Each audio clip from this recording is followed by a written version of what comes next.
Boa noite. Boa noite.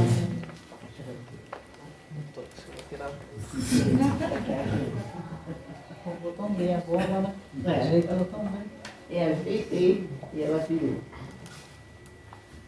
Bom, a gente vai falar hoje sobre um assunto que é muito agradável.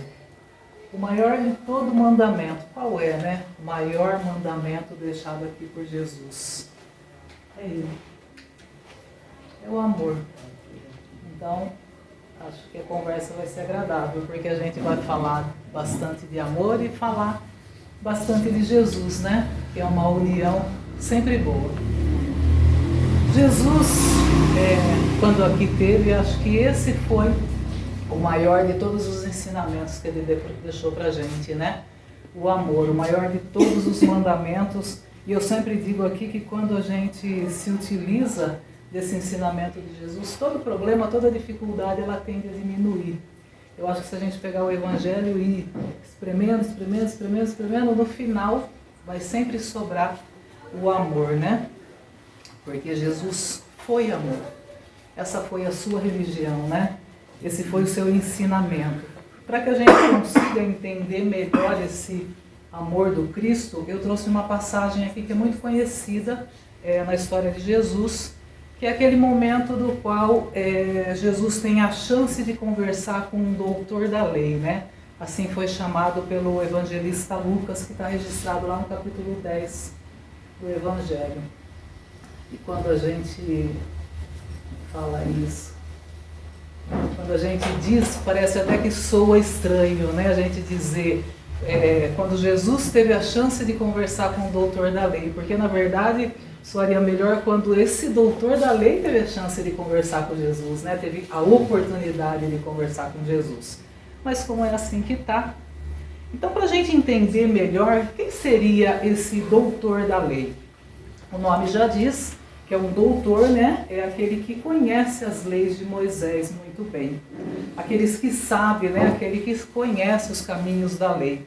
Então, se a gente quiser trazer para o dia de hoje, para a gente entender melhor, um doutor da lei hoje seria um advogado, né? E essas pessoas, elas eram chamadas para debater as questões quando havia alguns conflitos, para ajudar quando tinha algum problema, por exemplo, alguém invadia a propriedade de uma outra pessoa, roubava alguma coisa, e aí? Qual era a pena a se aplicar a essa pessoa? E aí era chamado os doutores da lei, né, que conhecia muito bem qual pena a ser aplicada. Então, esse doutor da lei é o personagem que mais sabe, que mais dispõe, né, sobre o assunto de como utilizar todas essas leis, todos esses versículos de acordo com cada caso. Então, esse era o papel do doutor da lei, esse grande conhecedor, né, do ponto de vista jurídico, naquilo que a lei de Moisés oferecia. E o evangelista Lucas, tratando desse assunto, então, ele narra que numa certa manhã, um doutor da lei encontrou Jesus e fez uma pergunta para Jesus, né? Ele faz esse questionamento para Jesus. Ele pergunta, mestre, o que eu devo fazer para herdar a vida eterna? E aí, se a gente parar para analisar, o que ele queria saber, né? Ele estava perguntando para Jesus o que ele tinha que fazer para alcançar, né, essa vida eterna. O que ele fazia para poder... o que Jesus orientava ele fazer?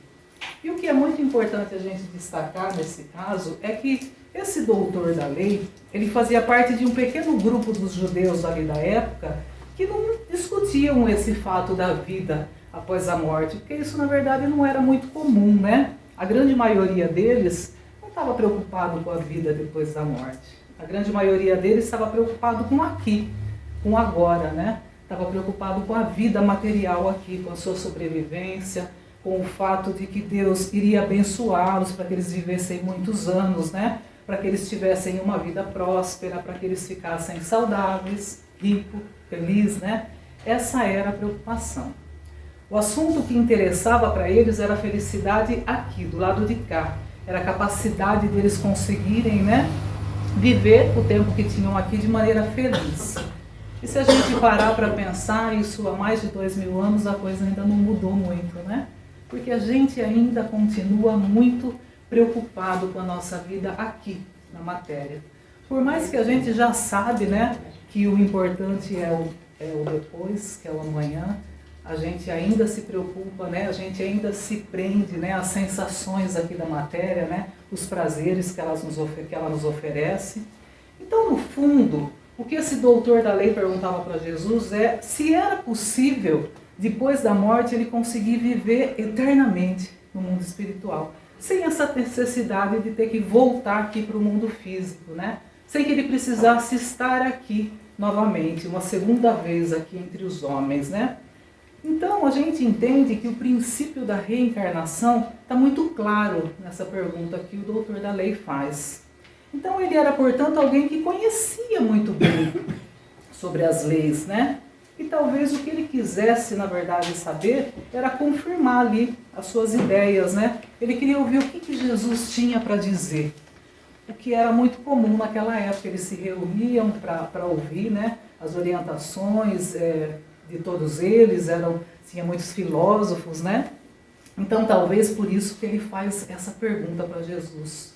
Ô mestre, o que eu faço, né, para me libertar desse círculo aqui das reencarnações, né? Para me libertar dessa necessidade de retornar novamente para cá, para conseguir a libertação da minha alma. É isso que ele quer saber. Desse mecanismo, né, de ida e vinda do mundo espiritual. Então, se a gente for resumir, ele quer saber o que ele faz para alcançar a sua salvação. Porque, bem da verdade, a salvação seria a gente se libertar, né, dessa condição espiritual que a gente se encontra, no qual a gente vai e volta, né? A gente está sempre orientando aqui, toda semana, que a gente está aqui com o objetivo de melhorar, de crescer, de evoluir, com o objetivo final de nos tornarmos espíritos puros, né? Felizes. Que seria, então, a salvação. Então, ele queria se libertar disso, né? Ele queria se livrar, ele queria permanecer no mundo espiritual, o que a gente chama de vida eterna. Então, ele queria que Jesus falasse como que ele poderia se justificar diante de Deus para não precisar retornar mais aqui. E a pergunta desse doutor da lei demonstrava, né, que ele conhecia muito bem o que ele queria saber. Só que Jesus não responde para ele essa pergunta, né, da maneira que ele espera. Jesus se utiliza de uma técnica que semana passada o Sidney, né? Sidney. O Sidney até explicou de maneira muito culta aqui, né? Porque ele falou que essa técnica maiêutica era muito utilizada pelo Sócrates, e eu até ri na hora porque eu já tinha feito, né? Só que eu falo que essa técnica era muito utilizada pela minha mãe. Quando a gente perguntava, mãe, cadê minha bolsa? Ela falava, onde você largou? Então é mais ou menos isso, né? Essa técnica faz com que a gente... deixou no lugar que era para ter deixado? Então é mais ou menos isso. Acaba respondendo uma pergunta com uma outra pergunta, né? Que faz com que a gente faça uma reflexão para encontrar a resposta que a gente já tem que saber qual é, né? Se vira, vai procurar. Bom, então Jesus, ele se utiliza dessa técnica para responder. Ele se vira para esse doutor da lei e devolve a pergunta para ele, dizendo, né? O que está escrito na lei? Como que você lê? Como que você entende o que está escrito lá, né? Porque, na verdade, tem muita coisa escrita na lei, né? A gente conhece ali os 10 mandamentos, né? Estuda, mas na verdade são 613 leis diferentes, né?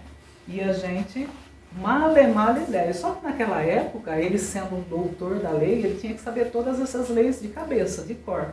E com certeza ele sabia, né? Então, quando ele recebe essa pergunta de Jesus de volta, ele oferece para Jesus o entendimento que ele tem. E ele responde assim: amarás o Senhor teu Deus de todo o teu coração, de toda a tua alma e de todo o teu... Era aí que eu tinha corrigido, era o outro que estava trocado. De todo o teu entendimento e amará o próximo como a ti mesmo, né? Está faltando uma parte que estava no outro slide. Então, o que esse doutor da lei faz? Ele faz uma junção, né?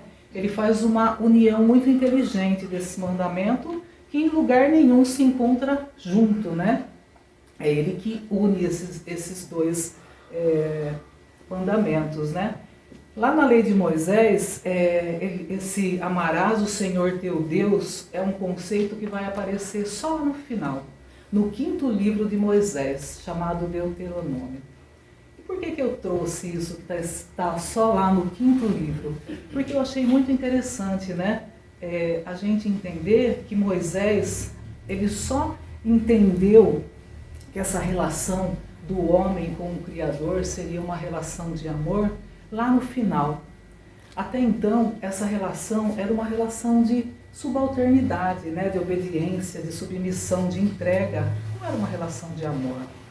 Fala-se que tem que obedecer a Deus, servir a Deus, adorar a Deus. Agora, amar a Deus é uma novidade. Só que nesse livro também não tem a outra parte que ele diz, só tem a parte de Deus, né? E ele, depois de dizer isso, ele vai e amarra o conhecimento dele com um outro mandamento que também não está perto desse. Esse outro mandamento chamado amarás o teu próximo como a ti mesmo, está lá no livro Levítico, no capítulo 19, versículo 18. Amar ao próximo como a si mesmo também não é um pensamento cristão. Não foi trazido por Jesus, né? É um mandamento velho, lá da época de Moisés. Mas é de uma imensa profundidade, porque é um mandamento que diz que só vai existir sentido em eu amar o outro quando eu me colocar no lugar do outro, quando eu sentir o que o outro sente. Quando eu for capaz de sentir a dor que o outro está sentindo, como se fosse minha, né? Só assim que eu vou estar vivenciando realmente esse mandamento. Então, amar ao outro como a mim mesmo é sentir o que o outro padece. Isso é fantástico, porque é uma excelente medida para a gente saber se realmente eu estou preocupado com o meu próximo, se realmente eu estou preocupado com as pessoas, né? Então, essa resposta do doutor da lei, ele traz para a gente 3 situações de amor, né? Ele mostra que a gente, para encontrar essa vida eterna, né, esse objetivo final, a gente tem que percorrer essas 3 situações. A gente tem que amar a Deus, a gente tem que amar ao próximo e a gente tem que amar a nós mesmos, né? Eu preciso amar ao outro como eu amaria a mim, né? Eu preciso desejar ao outro aquilo que eu gostaria que fosse feito para mim. Porque se eu não amar o outro, se eu não amar a mim, eu também não consigo amar o outro, né? Se eu não me entender como importante, eu também não vejo importância no outro. Eu não vou estar preocupado com a felicidade do outro, né? Então, para que a gente consiga, a gente tem que juntar esses 3 elementos, né? Que são os essenciais para que a gente encontre, né? Para que a gente salve a nossa alma. Então, quando o doutor da lei responde isso a Jesus, Jesus se vira para ele e diz: respondeste bem, faze isto e viverás. Quer dizer, perfeito, exatamente. É assim mesmo, né? É como a gente, quando está ajudando o filho a estudar para a prova, que você vai tomando, na hora que ele responde certo, você fala: muito bem, é isso aí, é assim que faz. Desse jeito dá certo. E é dessa maneira que Jesus responde para ele, né? Faz isso. Esse é o caminho, né? E aí o doutor da lei, então, entendendo que realmente era assim, que ele tinha que amar a Deus, amar ao próximo e amar a si, ele se vira para Jesus e traz um segundo questionamento. Ele faz uma segunda pergunta. Ele pergunta: mestre, então, quem é o meu próximo? Se eu preciso amar o próximo, eu preciso saber, né? Quem é o meu próximo?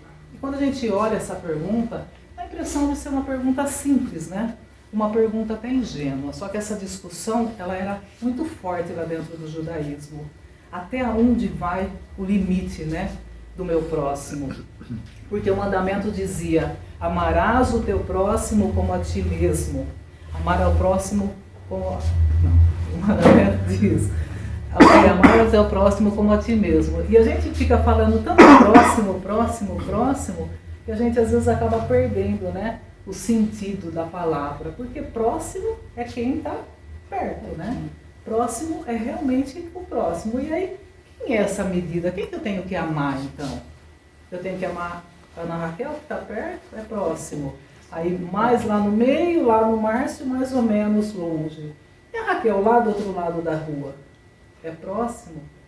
Porque, na verdade, o mandamento diz, ele não disse, ele poderia ter dito assim, amar a todas as outras pessoas, ame o seu semelhante, mas não, né? Ele diz para amar o próximo. E se a gente levar ao pé da letra, é por isso que existia essa discussão, né? Quem é o próximo? Até onde, né? O próximo, a minha família, mesmo que mora distante, é próximo, o pessoal do bairro, né? O meu vizinho, quem é esse próximo? Então, esse foi o questionamento, né? E o judaísmo, ele não tinha essa resposta.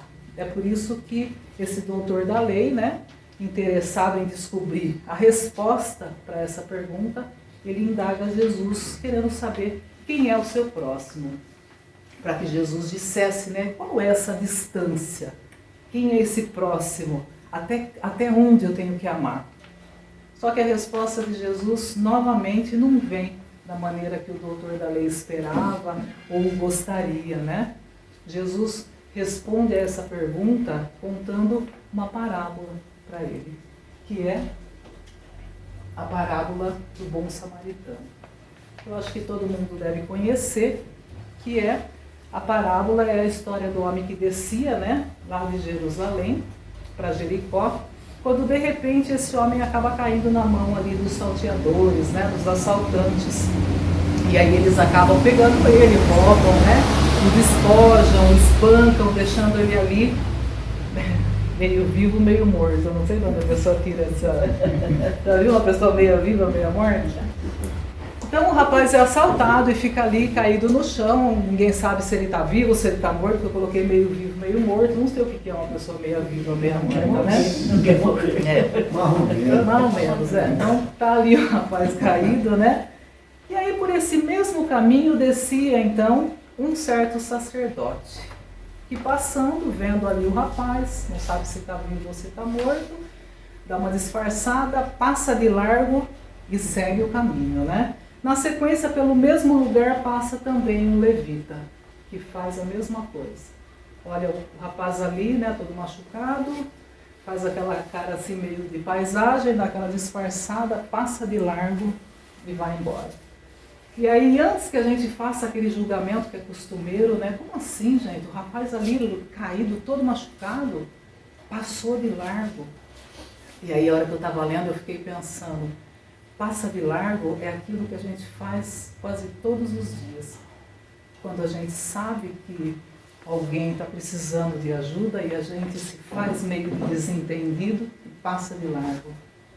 Quando a gente sabe que um parente está necessitado, precisando de alguma coisa, que a gente é capaz de ajudar, mas a gente passa de largo.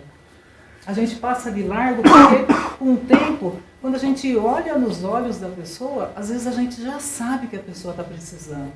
Uma conversa, ou apenas um ouvido, desabafar, mas às vezes a gente se faz de desentendido como o sacerdote e o levita, e passa de largo. Então, se a gente analisar, várias vezes a gente tem o mesmo comportamento, que quando a gente lê parece um absurdo, né? Como assim? Mas a gente faz igual. E aí, por sorte dele, logo na sequência, né, vem um samaritano, que ia de viagem. Quando chegou, percebeu o rapaz ali, vendo naquela situação, ele moveu-se de íntima compaixão. E eu pergunto, por que o samaritano foi movido de íntima compaixão e o sacerdote e o levita não? Sabe quando a gente diz aqui, principalmente na prece, que a gente tem que estar aberto? É isso. Porque talvez o samaritano tivesse aberto, tivesse ali disposto, comprometido, porque a gente já sabe aqui dentro da gente o que Deus espera de nós. A gente já sabe o que a gente tem que fazer, o que a gente é capaz de fazer. Só que às vezes a gente não está aberto. E como que a gente se abre? Quando a gente busca um contato maior com Deus, com Jesus, com os nossos protetores, através da prece, através de bons pensamentos, de bons sentimentos, quando a gente está comprometido com a vontade do Pai. Que eu acho que foi o que aconteceu com o samaritano. Ele estava disposto, ele estava aberto e ele foi movido, né, por essa íntima compaixão. Quando a gente se abre, fica mais fácil, né? A gente recebe a inspiração, seja de Deus, seja de Jesus, dos seus benfeitores, dos nossos protetores, a gente ouve com mais facilidade. Então, nesse momento, o samaritano estava aberto, né? E ele vai, se aproxima, faz todo o curativo, ajuda o rapaz caído ali na beira da estrada, porque ele tinha, né? O vinho, o azeite, faz todos os curativos, coloca o rapaz no seu cavalo e leva para uma estalagem. Chega lá, ele cuida do rapaz. E aí, partindo ao outro dia, foi uma outra coisa que me chamou bastante atenção. Se ele partiu no outro dia, é porque ele tinha compromisso. E às vezes, eu queria muito ajudar uma pessoa que está precisando, mas gente, você não sabe o tanto de obrigação que eu tenho. É tanta coisa, acordo 4 horas da manhã, é casa, é criança, é roupa, é gato, é peixe, é loja, é centro, não dá tempo. Eu queria ajudar, mas não tem tempo. O dia tem que ter pelo menos umas 48 horas. Falta tempo. E aí eu fiquei pensando, ele não parou a vida dele, ele falou, não, então vou parar tudo, desmarca todos os compromissos de amanhã, que eu vou só cuidar desse rapaz caído aqui na beira da estrada. Ele não pensou, e ele nem pensou, não tem, como que eu vou cuidar desse moço e amanhã eu tenho que sair cedo? Ele não pensou. Ele foi movido por essa íntima compaixão, fez o que ele tinha que fazer, mas também não parou a vida dele. E aí fala que ele cuida e aí ele chama, né, o dono ali da hospedaria, paga e passa, né? Por favor, se ele precisar de alguma coisa, pode fazer quando chegar, eu acerto. Quando a gente se dispõe, quando a gente está aberto, parece ter uma frase que eu não sei qual é, mas tipo, tudo conspira a favor, o universo conspira a favor. Eu tenho certeza que a hora que ele falou para o rapaz ali, né, da hospedaria, você dá uma olhada nele, se ele precisar de alguma coisa, eu tenho certeza que o rapaz falou, pode ir sossegado, pode ir que eu olho ele aí, se ele precisar de alguma coisa. Porque é um conjunto, né? A gente nunca está sozinho quando a gente está fazendo bem. A gente sempre recebe auxílio. E ele seguiu o caminho dele, ele foi fazer as obrigações dele, né? E assim segue a história. E a gente vai lembrar, falando do samaritano, né? Que ele pertencia a um povo inimigo dos judeus, o samaritano. Eles eram da mesma raiz ali, né? Só que eles tinham alguns conflitos religiosos e eles não se davam bem. Eles viviam em Israel também, né? Só que numa outra região, viviam ali afastados, né? Eles não se gostavam, apesar de serem todos ligados, né, à lei de Moisés, todos eles obedientes a Deus, todos eles descendentes ali da tribo de Jacó. Só que os samaritanos, eles não eram bem aceitos pelos judeus. Durante um período ali da história de Israel, houve uma mistura, né, muito grande com o povo que veio lá da região da Mesopotâmia, ali, trazido por Nabucodonosor, que misturou com o pessoal ali da Samaria. Então eles eram considerados, os samaritanos, como um povo misturado, né? Eles não gostavam. Eles eram inimigos, tanto que quando eles iam da Judéia, né, para Galiléia, que ficava ali ao norte, eles davam uma volta, né? Eles cortavam volta, eles passavam ali pelo rio só para não pisar na Samaria, porque eles eram rejeitados pelo povo judeu. E Jesus, dentro da sua sabedoria, né, e bondade, ele faz o quê? Ele narra, né, toda essa parábola, toda essa história, e ele coloca como elemento que ajuda o homem caído ali na beira da estrada exatamente o povo que o doutor da lei não gostava. Jesus conta, né, toda essa história, e no final, usando da mesma técnica de maiêutica, que ele devolve a pergunta para o doutor da lei, ele pergunta: quem te parece que foi o próximo do homem que caiu nas mãos ali dos salteadores, né? Quem parece para você que foi o seu próximo aí? Porque, na verdade, ele não era dali, né? Ele era de um lugar distante. Ele teve, na verdade, ali naquele momento, a sua vida cruzada com a do rapaz caído. E o doutor da lei, para não dizer que era o samaritano, porque ele sendo um doutor da lei, evidentemente ele era judeu, né? E não gostava do samaritano. Então, ele poderia ter dito que era o samaritano, mas ele não queria, né, dar o braço a torcer e dizer que o bom da história, o herói da história, o mocinho da história era justamente o samaritano. Então, o que Jesus faz nesse momento? De maneira amorosa, ele leva um ensinamento e coloca o doutor da lei ali meio que numa saia justa, né? E aí o que ele faz na hora de responder para Jesus? Ele diz assim: foi aquele que usou de misericórdia para com ele. Quem foi que usou de misericórdia para com o rapaz caído ali à beira da estrada? Foi o samaritano, né? Mas ele não diz que foi o samaritano. Mas Jesus, dentro da sua bondade, né, arremata toda essa história dizendo: respondeste bem, vai e faze tu também isso. Então, ele encontrou uma maneira amorosa de educar, né? Sendo que o doutor da lei era um conhecedor, né, da lei de Moisés. Então é assim que Jesus trata esse doutor da lei. Então essa parábola que esse doutor da lei oportunizou que Jesus nos contasse, traz para a gente uma coisa muito importante, né, que é a questão do amor ao próximo. Explica para a gente quem é o próximo, né? A gente vai trabalhando e vai descobrindo que o próximo é todo mundo. Que a gente vive aqui numa família universal. Somos todos irmãos, todos filhos do mesmo Pai. Então o próximo é aquele que está precisando, independente da distância de onde ele vem, onde ele está, né?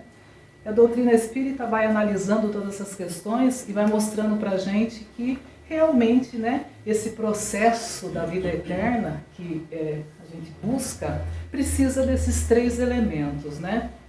Para que eu consiga alcançar essa minha vida eterna, eu tenho realmente que amar a Deus, amar ao próximo e amar a mim mesmo, né?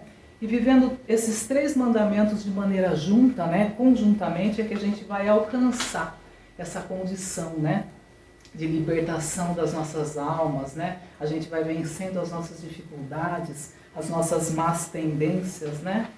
Mas, como na doutrina sempre tem um mas, vem aí na sequência Allan Kardec, lá no capítulo 15 do Evangelho, com o título Fora da Caridade não há salvação, e diz que para que a gente se salve, a gente precisa ter essa relação de caridade. Até agora não era 3, não precisava só amar a Deus, amar o próximo e amar a mim que eu estava salva. O que acontece? Então agora, além disso, eu ainda tenho que fazer caridade, né? Tem alguma coisa que parece que a gente não entendeu muito bem, né? E aí a gente entende que quando Kardec diz que fora da caridade não há salvação, ele está dizendo que a gente precisa fazer a caridade, né? Mas ele não está dizendo que se eu fizer a caridade eu estou salvo. Ele está dizendo que se eu não fizer, eu não me salvo, eu preciso fazer. Mas não existe necessariamente, não é necessariamente o fato de eu fazer uma caridade que eu vou me salvar, né? Ele diz que fora da caridade não há salvação. Então, quer dizer, com tudo isso, eu preciso ainda fazer a caridade, porque a caridade é um elemento, né, para a nossa salvação. Para a gente entender, assim, eu estava tentando explicar em casa para o Gabriel, como assim? Tem que fazer caridade? Então é assim, ó. Vamos pensar. Eu, por exemplo, gosto muito de pipoca, né? A Vanessa sabe. Aí alguém chega e fala, o que eu preciso para ter uma pipoca? Eu preciso do milho e do fogo. Aí alguém chega e fala, já que você gosta muito de pipoca, tá aqui um saquinho de milho. Então, para eu ter a pipoca, eu preciso do milho. Mas não quer dizer que eu tendo milho, eu vou ter a pipoca, se eu não tiver o fogo, né? Então, a caridade é a mesma coisa. Eu preciso dela para me salvar, mas o fato de eu fazer a caridade não me garante a salvação. Então, eu preciso fazer toda essa junção, né? Porque a caridade faz parte do amor ao próximo. Por quê? Porque para eu me salvar, se eu preciso desses 3 elementos, né? Tenho que amar a Deus, amar a mim e amar ao próximo, a caridade é um dos ingredientes do amor ao próximo.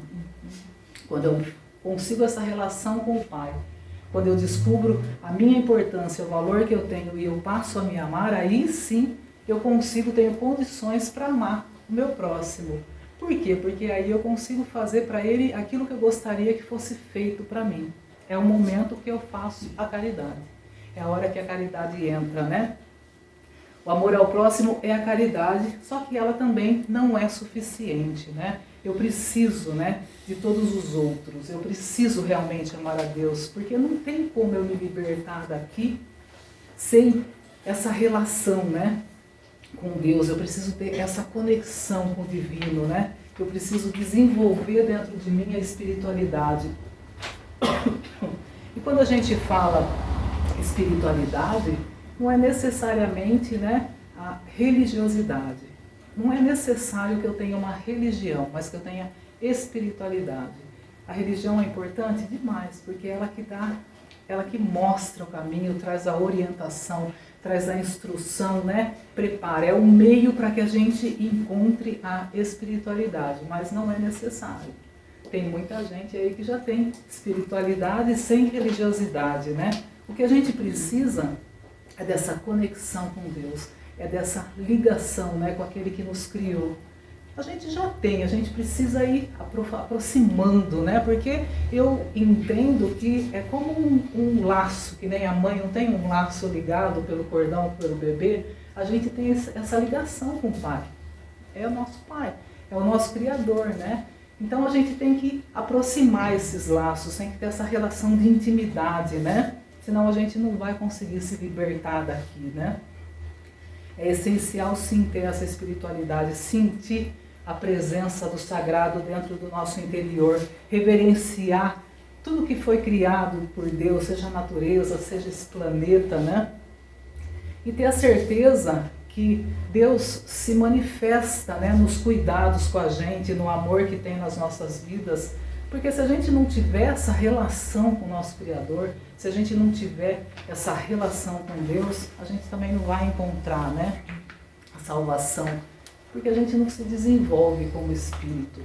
Então fazer a caridade é importante demais, né? Vai dar uma condição muito boa para a gente quando a gente chegar lá no plano espiritual, só que não vai ser o suficiente. Eu preciso conectar a minha alma, né, com a causa primária de todas as coisas, né? Ter essa experiência na minha relação com o outro também, né? Porque só assim ter essa espiritualidade, sentir Deus, mas não fazer nada pelo meu próximo, não fazer nada pelo outro, também não adianta, né? Eu ter essa relação linda de espiritualidade e não fazer nada pelo meu semelhante, acaba se tornando triste, porque é uma espiritualidade vazia, que não constrói nada. E esse é o objetivo da gente trabalhar essa espiritualidade, é de auxiliar a nós e ao nosso próximo, né? Então, se a gente tiver essa relação de espiritualidade com Deus, a gente vai precisar dessa relação com o próximo. Agora, se eu tiver essa relação com Deus, essa relação com o próximo, mas não fizer aquele caminho para dentro de mim, aquele mergulho dentro de mim, também não vai adiantar. Eu preciso fazer esse caminho para dentro para promover o meu processo de autoconhecimento, né? De autodescoberta. Eu preciso me descobrir, eu preciso saber qual é o propósito por eu estar aqui. O que eu vim? Por que Deus me encaminhou novamente para cá, né? Qual é o sentido dele ter me mandado aqui de volta? Porque eu estou aqui também por um propósito divino, né? O que ele quer que eu vivencie? O que ele espera que eu ainda aprenda? O que eu preciso aprender? Então, eu só descubro isso quando eu faço esse mergulho, né, dentro de mim. Quando eu busco me conhecer, entender as minhas dores, os meus medos, as minhas dificuldades. E eu só faço isso quando eu me olho. Sem vergonha, né? Porque às vezes a gente tem vergonha do que a gente sente. Sem milindre, de verdade, né? Esse mergulho tem que ser sincero para dentro da gente, né? Para a gente conhecer a nossa própria história, né? Para a gente entender o que Deus espera, o que a gente veio aqui para aprender, né? Então, eu preciso dessa relação com o sagrado? Preciso. Preciso dessa relação com o próximo? Muito, né? Mas eu preciso descobrir um amor dentro de mim, né?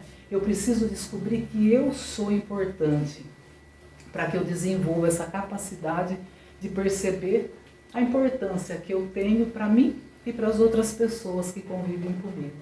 Então eu sempre brinco que a gente precisa se apaixonar por nós, né? Se apaixonar pela nossa história. Não essa história da Patrícia aqui, mas toda a história. Eu preciso me orgulhar de quem eu venho me tornando. Com todas as minhas dificuldades, com todos os meus tropeços, né? Mas a gente vem fazendo uma caminhada que a gente tem que sentir orgulho dela. A gente vai crescendo. Tem um monte de erro lá atrás? Tem. Para que ele serve? Para que eu olhe de vez em quando e me lembre, assim não dá certo. Desse jeito não funciona. Quando a gente entra no carro, o vidro para olhar para frente é desse tamanho. E o retrovisor para olhar para trás é desse tamanho. Que é para a gente só passar o olho de vez em quando e lembrar daquilo que não funcionou, daquilo que não cabe mais, daquilo que não é bom para a gente, né? Mas aquilo que a gente caminhou até aqui, a gente tem que sentir orgulho, né? Do que a gente vem se tornando. A gente nunca volta pior. Então a gente está melhorando dia a dia. E quando a gente tem vontade, quando a gente se compromete, a coisa vai melhorar ainda, né? A gente tem que descobrir esse amor por nós, porque daí fica mais fácil da gente passar também, né? Esse amor para o nosso próximo, quando a gente descobre que a gente tem valor. E para aqueles de nós que ainda não descobrimos que somos importantes para os outros, né? Que a gente pode ser importante para os outros, a gente tem que descobrir que nós somos importantes para nós mesmos, né? Que a gente está aqui, que talvez essa encarnação que a gente está vivendo seja a mais importante de todas, né? Pela oportunidade que a gente está tendo, né? De conhecer todas essas verdades espíritas, de conhecer que a gente é espíritos imortais estando aqui ainda, sem precisar chegar do lado de lá. Então, olha que oportunidade que a gente tem aqui de compreender todas essas verdades espíritas, né? E quando a gente se compromete com todas essas oportunidades que estão sendo colocadas, a gente vai vendo que Deus é bondoso e como é importante a nossa vida aqui. A gente começa a valorizar a importância da nossa vida, dos nossos dias, das nossas horas, né? A gente está toda hora dizendo, meu Deus, né? Como é importante tudo que eu estou vivendo, e a gente começa a desenvolver dentro da gente a gratidão. Gratidão por tudo que está sendo ofertado para a gente começa a olhar para as dificuldades como oportunidades. E aí todo dia quando eu acordo de manhã eu falo que bom, mais uma oportunidade que eu estou tendo. De fazer diferente, de melhor, de fazer melhor, de crescer, de evoluir. Às vezes quando chega no final do dia e não foi tão bom assim o dia, a gente aprende a agradecer também.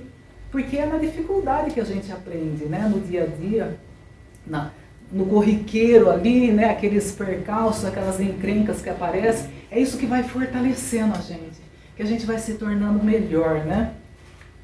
E para aqueles que despertaram, né? E já compreenderam essa vida imortal, que realmente ela existe, que nós somos, portanto, filhos de Deus, amados por eles, que a gente está aqui na Terra para desenvolver-se, né, espiritualmente, né? Aqueles de nós que conseguimos encontrar dentro da gente esse trinômio, né, de amar a Deus, de amar o próximo, de amar a nós mesmos, a gente vai ter descoberto a razão pela qual a gente está aqui, a razão pela qual nós estamos aqui encarnados, né? E aí a gente vai começar a fazer dos nossos dias muito melhores, né? Dias especiais. E para aqueles que às vezes ainda não conseguiu encontrar, né, essa alegria, esse motivo de viver, porque tem gente que às vezes a gente fala e a pessoa fala, mas não sou tão importante assim, né? Eu não tenho filho, não tenho marido, não tenho esposa, não tenho mais mãe, não tenho mais pai. A gente tem que entender que a gente sempre pode ser importante para o outro, que a gente tem como se fazer importante para o outro. Por isso, primeiro a gente tem que se gostar. Primeiro a gente tem que amar a nossa história, né, como espírito, toda a nossa trajetória. Porque aí a gente começa a transferir esse amor, a expandir esse amor, né? Que é isso que a gente está buscando aqui. A gente está buscando a nossa melhora íntima, né? A gente está buscando, né, o resgate das nossas relações com aqueles que convivem com a gente. Nada é por acaso, quando às vezes a gente se vê na dificuldade, se relacionando com aquele parente difícil, marido complicado, filho nem se fala, é porque a gente está aqui para isso. A gente está aqui para entender, para compreender o outro, né? Aprender a perdoar, entender o outro. E só quando a gente entende esse processo superior que a gente compreende a importância do convívio e principalmente a importância do perdão. Só quem entende, né, esse processo da imortalidade, quem compreende essa nossa conexão sagrada com Deus, que consegue fazer esse movimento tão importante em direção ao perdão. Importante demais para a nossa caminhada, né? Porque o perdão, ele não é, na verdade, para tirar a culpa daquele que nos feriu. Ele é, na verdade, para libertar a gente dessa necessidade, né, do reencontro com aquele que nos agrediu. Quando alguém nos agride, né, e a gente perdoa, e a gente faz esse movimento de perdão, de amor, a gente, na verdade, não tira a responsabilidade, né, diante do que ele fez para nós. A gente, na verdade, escreve uma nova história para nossa, uma nova página para a nossa história. Porque quando alguém nos fere, a gente se amarra ao outro, né? A gente bota uma algema e fica ali grudado, porque a gente pensa o tempo todo no outro, e aí a gente vai alimentando dentro da gente pensamentos e sentimentos que não são nada bons nem para mim e nem para o outro. E a gente fica ligado, a gente fica amarrado. Quando a gente trabalha, é fácil? Não, não é fácil. Mas quando a gente faz esse movimento, esse trabalho do perdão, a gente abre a algema, a gente se liberta, né? Aí cada um com as suas, colhendo as consequências pelas suas atitudes, mas ninguém melhor do que Deus, né? Para tomar as providências corretas. Então, a gente perdoar o outro é realmente libertador, né? E essa é a grande mensagem que o Espiritismo vem nos trazer. Então, que a gente aprenda realmente, né, esse grande mandamento de amar a Deus, amar a nós e amar ao próximo, sobre todas as coisas, né? Porque essa é a chave, esse é o propósito de vida, né? E a gente fazer desde já esse movimento de libertação para que a gente consiga encontrar, né, essa vida eterna. Então, o meu desejo para todos nós aqui hoje é que a gente possa descobrir quem nós somos de verdade, né? Para que a gente não chegue no final dessa jornada e descubra que talvez a gente passou uma existência em vão. Então que a gente possa, né, descobrir quem nós somos, para que a gente possa batalhar por nós e fazer aquilo que ninguém consegue fazer por nós, que só nós podemos fazer. Por mais que o outro nos ama ou que a gente ame o outro, a cada um tem que traçar o seu caminho, né? É muito limitado o que eu posso fazer pelo outro. O trabalho de me conhecer, o trabalho de crescer, de melhorar, de evoluir é individual. Então que a gente possa fazer esse trabalho, que a gente possa fazer esse movimento, né? Que a gente possa seguir os exemplos de Jesus. Porque quando a gente chega, né, nessa posição, quando a gente consegue trabalhar esse amor a Deus, ao próximo e a nós, a gente começa a ficar mais corajoso, porque a gente se descobre filho de Deus, né?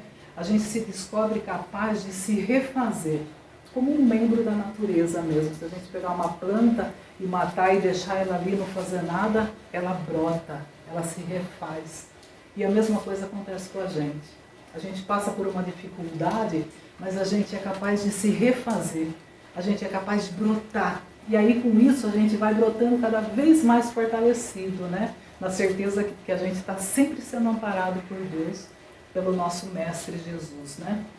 Que a gente se descubra filhos de Deus e membros, né, dessa natureza magnífica. Então, eu queria agradecer, pode acabar mais cedo hoje?